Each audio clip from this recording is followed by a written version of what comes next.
Papa mami dore biki aore. Papa mami dore daya aore. Para mi ocho mora anya kyoko. Papa mami dore biki aore. Daya aore. Papa mami dore biki aore. Para mi ocho mora anya kyoko. Papa mami dore biki aore.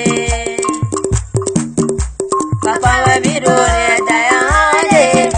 Para mi ocho mora anya kyoko. Papa mami dore biki aore.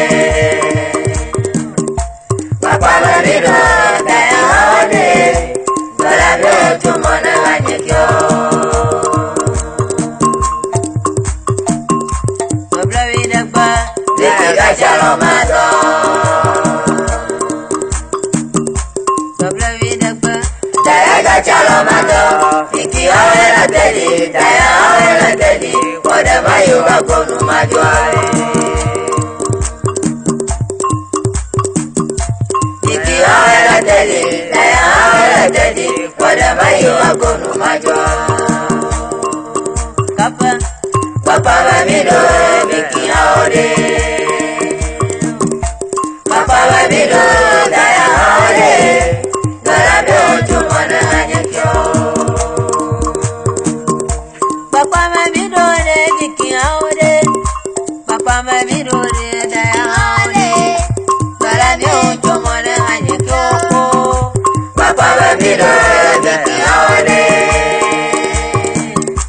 Papa mami dore daya aore. Dora mi ocho mwana anya kyo. Sobra vida ba. Biki gachalo mato.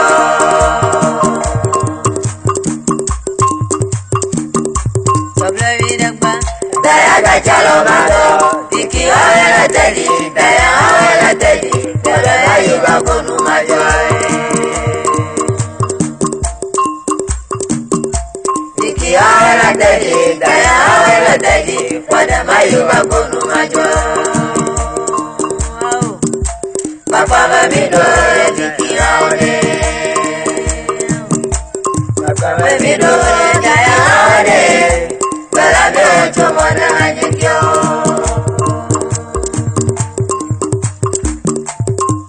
Abinya ochi basina nya.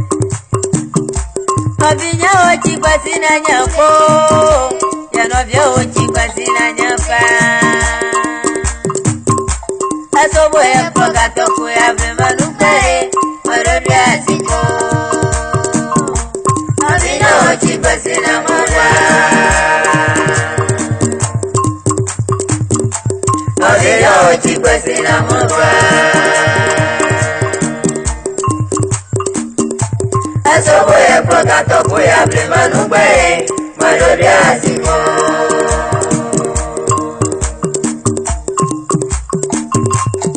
Nare kaumbe mai gbaji maba. Gbaji nyomi ajanye de tu koro. Anyekyo. Kasobo ya kamu bebe ikweji mabae. Kweji jome jame de tukoro. Nare kaumbe mai gbaji maba. Gbaji nyomi ajanye de tu koro. Anyekyo. Kasobo ya kamu bebe ikweji mabae. Kweji jome jame de tukoro. Marama wija baba. Kweji dunye suyo marakase.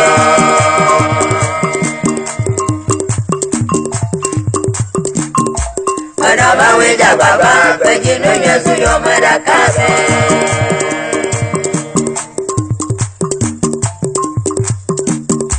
Dada biki wala jibere. Katoza biba. Wakanu mele kwenye kwa gavyo. Abiki oha jibale, katoza bibale, wakanu mele kwenye kwa gavyo. Abinya ochi pasina nyogo. Abinya ochi pasina moga. Asobo ya proga toku ya prima nube. Madori asiko.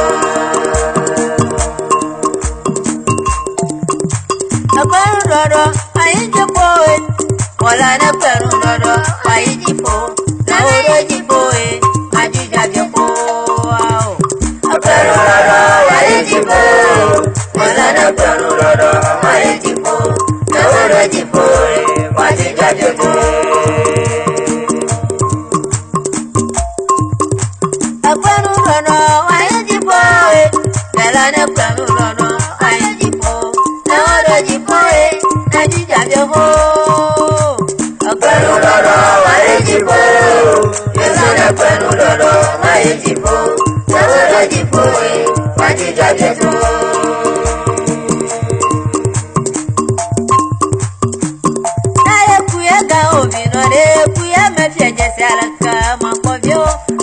kuyega uminore kuya makanyo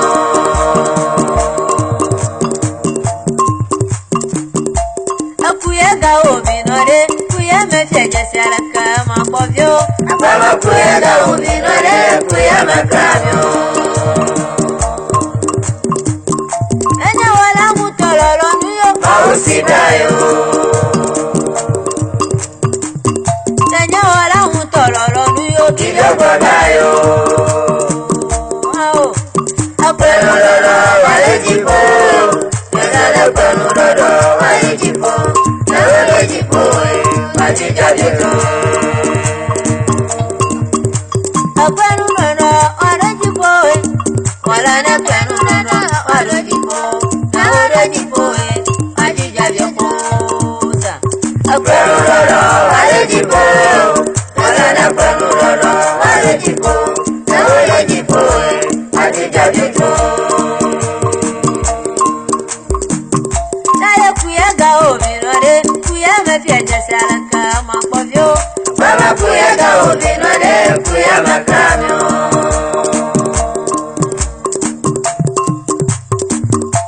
akuyega uminore kuya mefeje saraka mapovyo baba kuyega uminore kuya makanyo enya wala mutololo nuyo mausidayo enya wala mutololo nuyo kidogo dayo kwenu nono ayo jipo dela ne kwenu nono ayo jipo na oro jipo na jijabio ho adala adala adala oyone penya adala ovyo adala oyone adala opata masapa oro to gbejabre momo je lala gbadoma shi manu manu manu manu bola obi boele mafamule la kamila jesi nyambana ovyo adala adala oyone penya adala ovyo adala oyone adala opata masapa oro to gbejabre momo je lala gbadoma shi manu manu manu manu bola obi boele mafamule la kamila jesi nyambana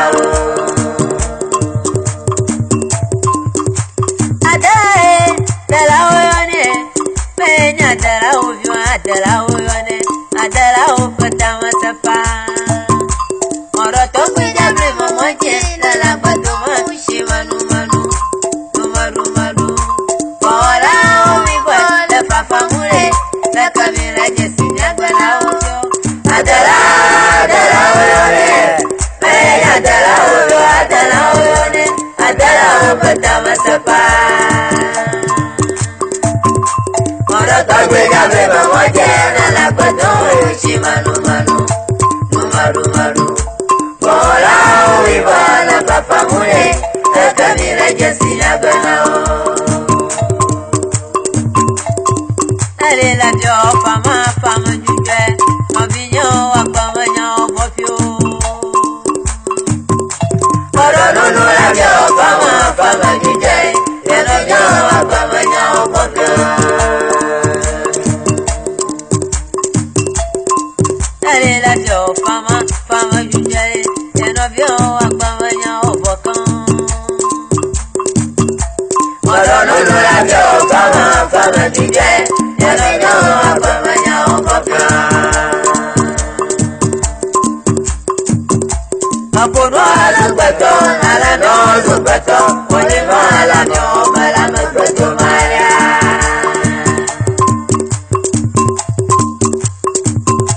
Kampo no zugbato, ala no zugbato, wale mo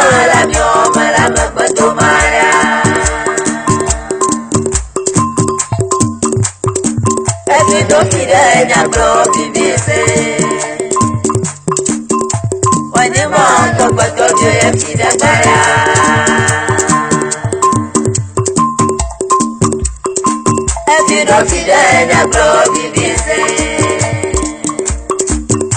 Marema kokoto vya fide para Adara ore Maya adara ore Adara betama sepa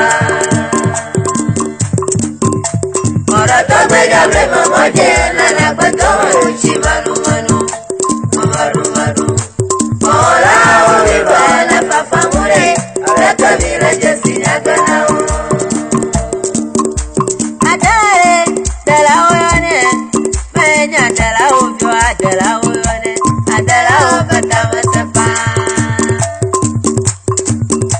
Moroto bejabre mamoje Nana koto machi manu manu Maru maru Mola ubibana papamure Rata vila jesinya kanao Adara urane Maya adara urane Adara betama sepa Moroto bejabre mamoje Nana koto uchi manu manu Maru maru Mola ubibana papamure Rata vila jesinya kanao Dale la vio fama jujo No vinya fama nyao bokan Morono no la vio fama jujo No vio fama nyao bokan Dale la vio fama jujo No vinya fama nyao bokan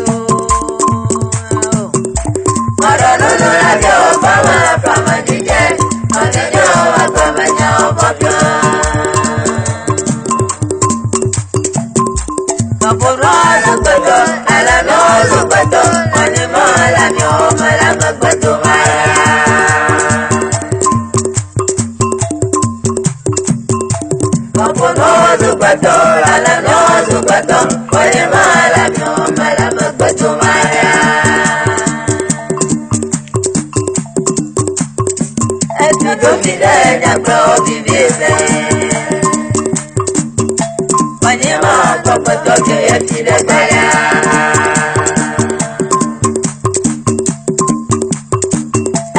Fidenya bro bibise Marema kokoto vya fide para Adara urane Maya adara urane Adara betama sepa Moroto bejabre mamoje Nana koto uchi manu manu Maru maru Mola ubibana papamure Rata vila jesinya kanao Ahadulava haimbo saikugwe Kwase onufa oba kwatachio Kwase ajakope oba surabio Kwase chita beye maka onufo Surabite chita beye maka onufo Otwani konebe Saikugwe Nakolila nuke Para nuke Sonya na kwanyuko Kwase onufa oba kwatachio Kwase onufa oba surabio Surabite chita beye maka onufo Surabite chita beye maka onufo Otwani konebe Saikugwe Nakolila nuke Para nuke Sonya na kwanyuko Kwase onufa oba kwatachio Kwase onufa oba surabio Surabite chita beye maka onufa Surabite chita beye maka onufa Otwani konebe Saikugwe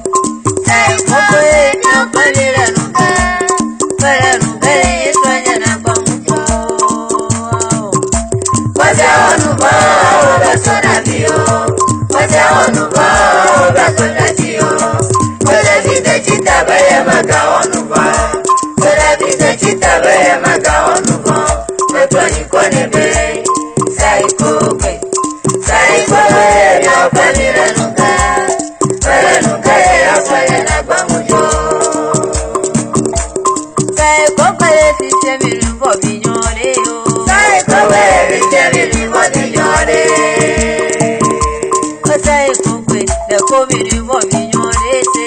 Sai come le comiri vo vignore. Sai come le comiri vo vignore se. Sai come le comiri vo vignore. Sai come le comiri vo vignore yo. Sai come le comiri vo vignore. Cosa onu ba oga solabio. Cosa onu ba oga fantasio. Kweta chita baya maka onu ba. Solabita chita baya maka onu ba. Otoni konebe. Sai kobe na panira nuka. Para nuka ya boya na pamujo. Sai kobe fiche mirivo vignore yo. Sai kobe fiche mirivo vignore. Sai kobe fiche mirivo vignore swere. Sai kobe fiche mirivo vignore. Sai kobe fiche mirivo vignore swere. Sai kobe fiche mirivo vignore. Sai kobe le comirivo vignore yo. Sai kobe fiche mirivo vignore. Cosa onu ba oga fantasio. Cosa onu ba oga solabio. Solabita chita baya maka onu ba. Solabita chita baya maka onu ba. Otoni konebe. Sai kobe no panira nuka. Ala nuka ya fere na pamujo. Paradiso tu me ivo, vo kro la gbe mo, o to fre na safaro. Paradiso tu me ivo o. Vo pa la gbe mo jo. Vo to la fre ba darere. Be ba nya ba ma pare. Darere, para kuku ma la bola mu jose. Paradiso tu me ivo vo pa la gbe mo jo.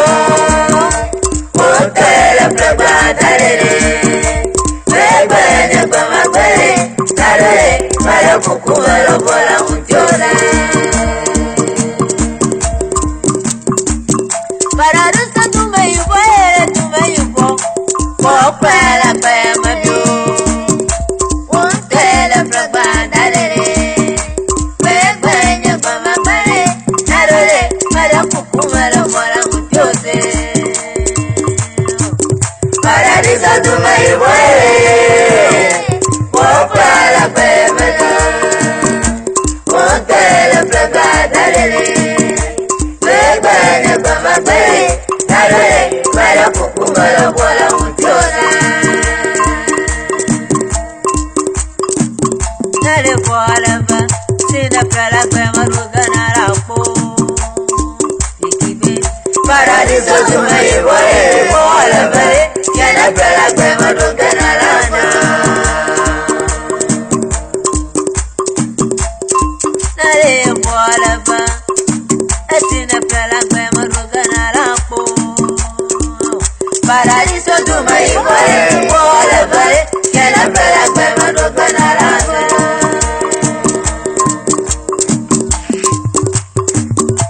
Mama bo kujo ma boya tu me ivo Oye mala bonu na rola tomaya.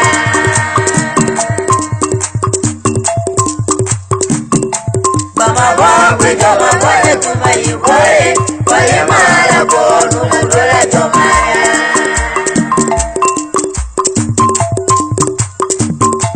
Nata boya baba ratona joma bobo la pemana.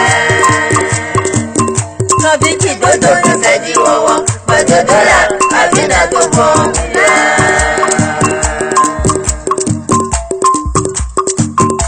Nata boya baba ratona joma bobo la pemana. Kabiki dodo kasedi wowo badodola abina to bomuna. Paradiso tu me ivo para gbe mo jo. Mo te la pra ba darere. Be gbe nya pa ma pare. Darere, para kuku ma la bola mu jora.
Mano mi gboma to bere na mi juro. Nyama ba ni ti bere na mi se pamo muye majo. Jamalo. Mara kamere todo. Mano mi gboma to bere na mi juro. Nyama ba ni ti bere na mi se pamo muye majo. Mara kamere todo. Mano mi gboma to bere na mi juro. Nyama ba ni ti bere na mi se pamo muye majo. Jamalo. Mara kamere todo. Mano mi gboma to bere na mi juro. Nyama ba ni ti bere na mi se pamo muye majo. Anya bo nya nywe ibrefa. Ma chode sere na wala Yesu po. Asa biki wanya bonya nyo mi kwepa. Matwale sene na wala Yesu po.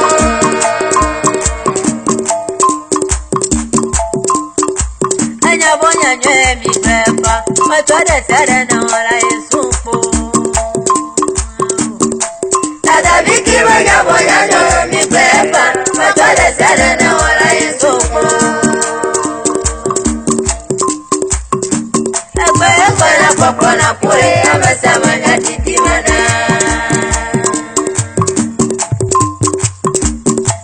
Egbe na popo na kure amesema nyatiti mana. Mere koko maba woko masona kwele. Jimadere myo kumla. Mere koko maba woko masona kwele. Jimadere myo kumla. Mara kamere todo. Mano mi gboma to bere na mi ya. Nyama ba ni ti bere na mi se pamo muye majo.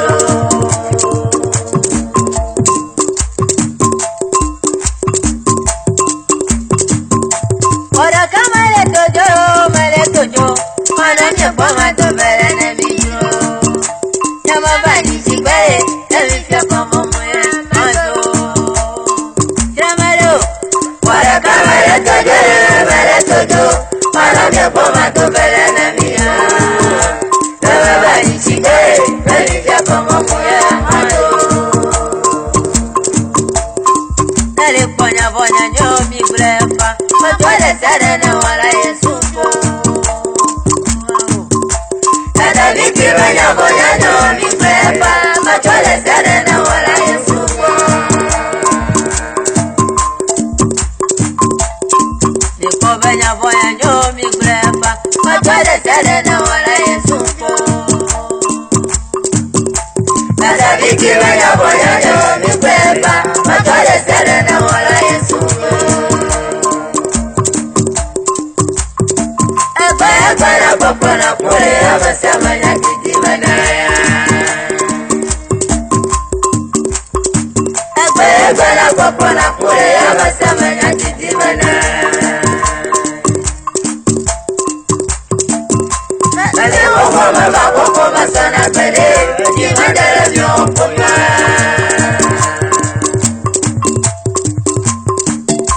Mane woko maba woko masona kwele. Jimadere myo kumla.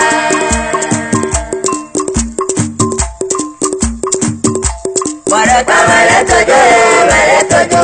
Mano mi gboma to bere na mi juro.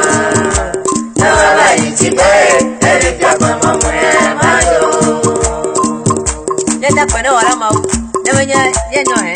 Enyo ne kuna ngosi ka anya. Gato byo mabula kwemo. Nenda kwene wala mau wala mau. Able manu banya masamo ifeo.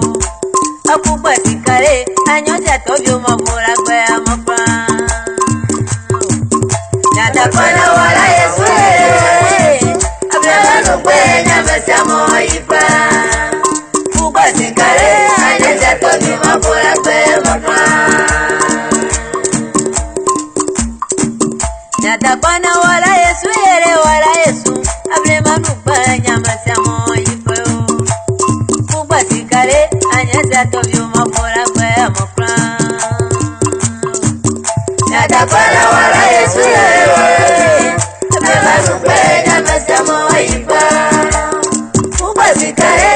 anyeza tobi mabola kwe mata. Matiaido, akwapole avila fiwandikwa. Toda mwa matiaido, akwaza tobi la fiwandikwa.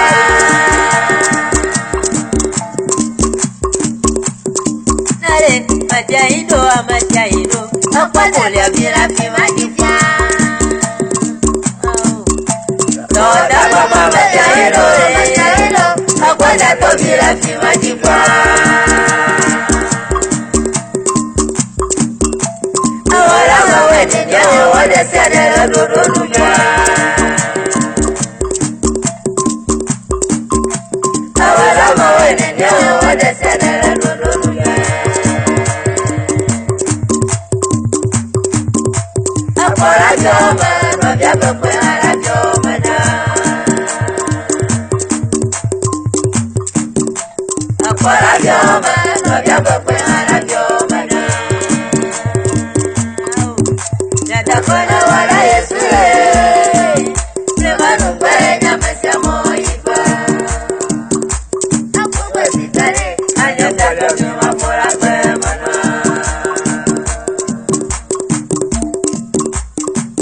Nadakona wala Yesu Premanu kwenya masamo iba. Akubwe sitare Anyata tobi mabola kwe mana. Nadakona wala Yesu Premanu kwenya masamo iba. Akubwe sitare